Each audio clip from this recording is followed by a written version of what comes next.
እዚህ ዓለም ላይ የምንኖረው ህይወት አይሶሌሽን የሞላበት ነው። ሁላችንም በራሳችን ትንሽዬ ዓለም ውስጥ ተገለን እየኖርን ያለንበት ሁኔታ ላይ ነን። አብዛኞቻችንም በህይወታችን ውስጥ ይህንን ኮኔክሽን አልፎም ደግሞ የህይወታችንን ትርጉም ማወቅ የከበደን ሰዎች ሆነናል። ታዲያ ትርጉም የሌለውን ህይወት እየኖርን ከሆነ ደግሞ በህይወቴ ውስጥ የሆነ የጎደለ ነገር አለ፣ ባዶነት ይሰማኛል ብለን እናየዋለን። ታዲያ አሁን ይህንን ትርጉሙን ያጎደለው ነገር ምንድነው ካልን ፐርፐስ የሚል መልስ እናገኛለን። ዓላማ ስለሌለ ነው ይሄ ሁሉ እየተፈጠረ ያለው። የህይወታችሁ ፊውል የሚሆንላችሁ፣ የህይወታችሁ ነዳጅ የሚሆንላችሁ ዓላማ ሲኖራችሁ ነው። ዓላማ ቢኖረኝ መልካም ነው፣ ባይኖረኝም ግን ችግር የለውም ብላችሁ የምታስቡት ነገር አይደለም፣ ግዴታ ያስፈልጋቸዋል። ማዝሎ እንደተናገረው ከሆነ የሰው ልጅ በጣም ከሚያስፈልጋቸው ነገሮች ውስጥ አንደኛው ፐርፐስ ነው። የህይወት ዓላማና ትርጉም ያስፈልጋል ይላል። ነፍሳችሁ ሰላም የምትሆነው እናንተ የሆነ ከእናንተ የበለጠ ዓላማ ይዛችሁ ስትንቀሳቀሱ ነው። ያለ ዓላማ የሚኖር ሰው ልክ ከዛፍ እንደተቆረጠ ቅጠል ነው። ንፋሱ ወደ ፈለገበት ቦታ ሊወስዳችሁ ይችላል። ለህይወታችሁ ምንም አይነት አቅጣጫ ወይንም ደግሞ መንገድንም ልዘረጉ አትችሉም። የጠፋ ሰው ሆኖ መኖር የሚፈልግ ማንም ሰው ያለ አይመስለኝም። አሁን ላይ ዞር ብላችሁ አካባቢያችሁን ብትመለከቱ ብዙ የጠፉ ወይንም ደግሞ ህይወት ግራ የገባቸውን ሰዎች ታገኛላችሁ። በህይወት ግራ የተጋባና የጠፋ ሰው ማለት ምን ማለት ነው? ከራሳቸው የበለጠ ምንም አይነት ዓላማ ብለው የያዙት ነገር የለም። ነፍሳቸው አብልጣ የምትፈልገው ወይንም ደግሞ የምትሻው የሆነ ነገር መኖር አለበት። ያንን ነገርም አላገኙም። ታዲያ የሰው ልጅ ዓላማዬን ላውቅ አልቻልኩም ወይንም ደግሞ ዓላማ የለኝም ብሎ ካሰበ ምን ማለት ነው? በህይወት ውስጥ ቅድሚያ የሚሰጣቸው ነገሮች ወይንም በህይወት ውስጥ ዋጋ የሚሰጣቸውን ነገሮች እሴቶቹንም አላወቅም ማለት ነው። ታዲያ በጊዜ ሂደት የራሳችሁን ዋጋ እያወቃችሁ ካልመጣችሁ፣ የራሳችሁን እሴቶች እያወቃችሁ ካልመጣችሁ በህይወት እርካታ እያጣችሁ ትመጣላችሁ። ደስታ ከእናንተ እየራቀች ትሄዳለች። ምክንያቱም በህይወት ውስጥ እየሰራችሁ ያላችሁት እናንተ ለምታምኑበት ዋጋ፣ እናንተ ለምታምኑበት እሴት ሳይሆን ለሌላ ሰው ዓላማ፣ ለሌላ ሰው ቫሊዩ ወይንም ለሌላ ሰው ዋጋ ነው እየተንቀሳቀሳችሁ ያላችሁት። አብዛኞቻችን ይህንን እውነታ እናውቃለን ማለት ይቻላል። የምንሰራው ስራ አለ። ከጠዋት 3 ሰዓት እስከ ቀኑ 11 ሰዓት እንሰራለን። የምንሰራውንም ስራ አንወድም። ምክንያቱም የምንሰራው ስራ ሆዳችንን ሙሉ እንዲያደርግልን፣ ኪራያችንን እንዲከፍልልንና ልጆቻችን እንዲያስተምርልን ብቻ ስለምንፈልግ ነው። ስራውን በመውደድ የምንሰራ ሰዎች አለን ወይ ከተባለ አዎ ልንኖር እንችላለን። ነገር ግን በጣም ጥቂቶች ነን። አብዛኛው ሰው ግን እየሰራ ያለው 1 ወር ቢያቋርጥ ህይወቱ እንደሚናጋ ስለሚያውቅ ነው። ስለዚህ መቆም እንደሌለበት ያውቃል። በዚህች አዙሪት ውስጥ እየተሽከረከረ ህይወቱን ይጨርሳል። ከህይወትም ማግኘት ያለብንን ነገር ሳናገኝ እንቀራለን ማለት ነው። እርካታ የሌለው ህይወት ነው የሚሆንብን። አሁን የዓለም ቁጥር ወደ 8 ቢሊዮን ተጠግቷል አይደለ? ስለዚህ 8 ቢሊዮን የሚሆን ህዝብ ካለ እያንዳንዱ ሰው እዚህ ዓለም ላይ ማድረግ ያለበት የራሱ የሆነ ዓላማ አለው። በድንገት የተፈጠረ ማንም ሰው የለም። ስለዚህ እናንተም ቆም ብላችሁ ራሳችሁን ጠይቃችኋል ወይ? የህይወቴ ዓላማ ምንድን ነው? እዚህ ዓለም ላይ ስለምንድን ነው የመጣሁት? አጥብቄ የምፈልገው ነገርስ ምንድን ነው ብላችሁ ጠይቃችኋል? ምክንያቱም እነዚህ ጥያቄዎች ናቸው እናንተ ምን አይነት ነገሮችን ዋጋ እንደምትሰጡ፣ አስፈላጊ ነው ብላችሁ የምታስቧቸውንም ነገሮች የምትለዩበት ነው።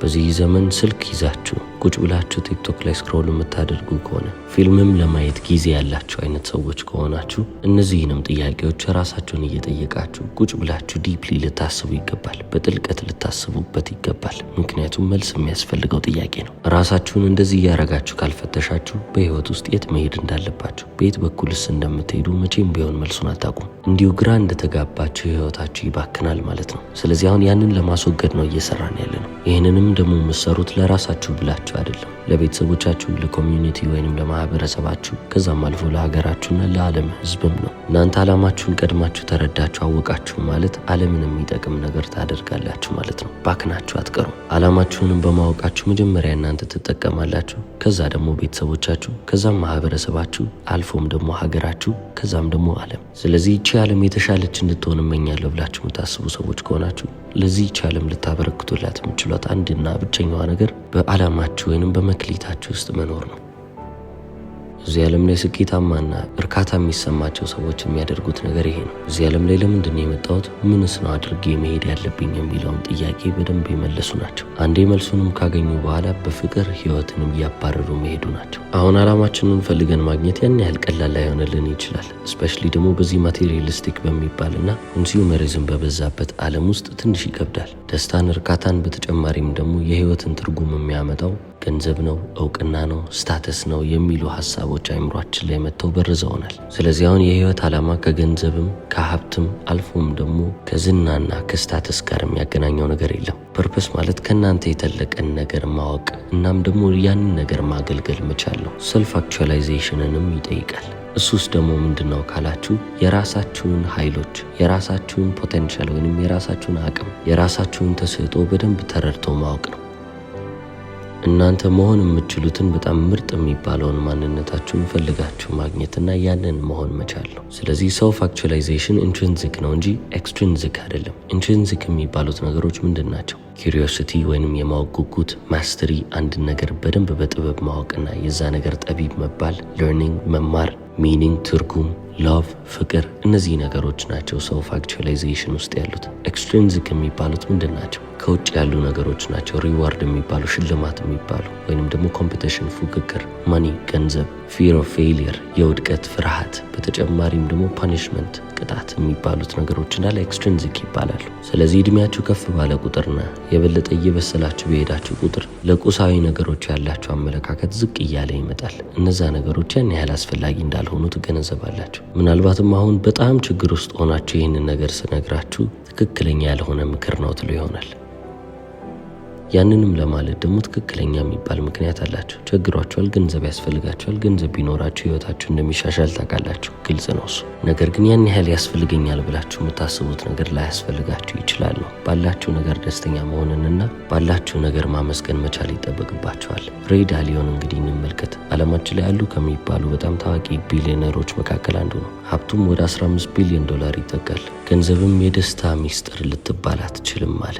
ታዲያ አሁን እሱ ቢሊዮነር ሆኖ ስለ ገንዘብ እንደዚህ ካለ ምናልባትም ቆም ብለን ገንዘብ የሁሉም ጥያቄዎች መልስ ይሆናል የሚለውን አመለካከታችንን ብንጠይቅ ይሻላል። አሁን ላይ እዚህ ጋር ቁጭ ብላችሁ እሱ ምን አለበት ያ ሁሉ ገንዘብ ስላለው እኮ ነው ገንዘብ ደስታን አይገዛም ሊል የቻለው ትላላችሁ። እናንተም ገንዘብ ቢመጣላችሁ የገንዘብን ችግር ብቻ ነው የምትፈቱበት። አሁን ላይ ያላችሁ ችግር የገንዘብ ችግር ብቻ ይመስላችኋል እንጂ ገንዘብ አንዴ መጥቶ ያንን ቀዳዳ ከደፈነላችሁ በኋላ እስከዛሬ ድረስ ያላያችሁ ችግር ብቅ ማለት ይጀምራል።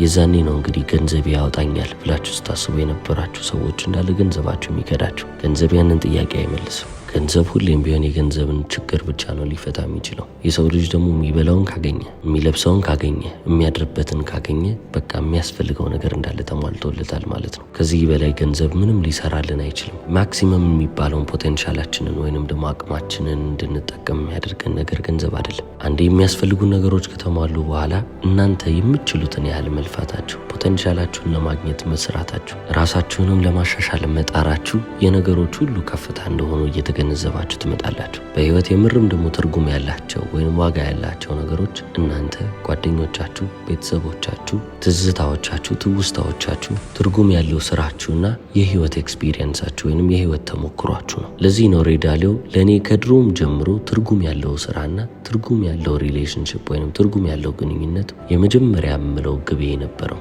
አሁንም ድረስ ግቤ እሱ ነው። የማደርገው ነገር እንዳለ ለነዚህ ለሁለቱ ነገሮች ነው አለ። ከዚህ በኋላ የመጣው ገንዘብ እንዳለ ድንገተኛ የሚባል ነው። እኔ ለነዛ ነገሮች መስራቴ ያስገኘኝ ሌላው ነገር ገንዘብ ነው የሚለው። ስለዚህ ሬይ ዳሊዮ ገንዘቡን የሚመለከተው ወይም ሀብቱን የሚመለከተው ልክ እንደ ባይ ፕሮዳክት ነው። ትርጉም ያለውን ስራ ለመስራት መፈለጌና ትርጉም ላላቸው ግንኙነቶቼ ቦታ መስጠቴ ገንዘብን ይዞልኝ ሊመጣ ችሏል ነው የሚለው።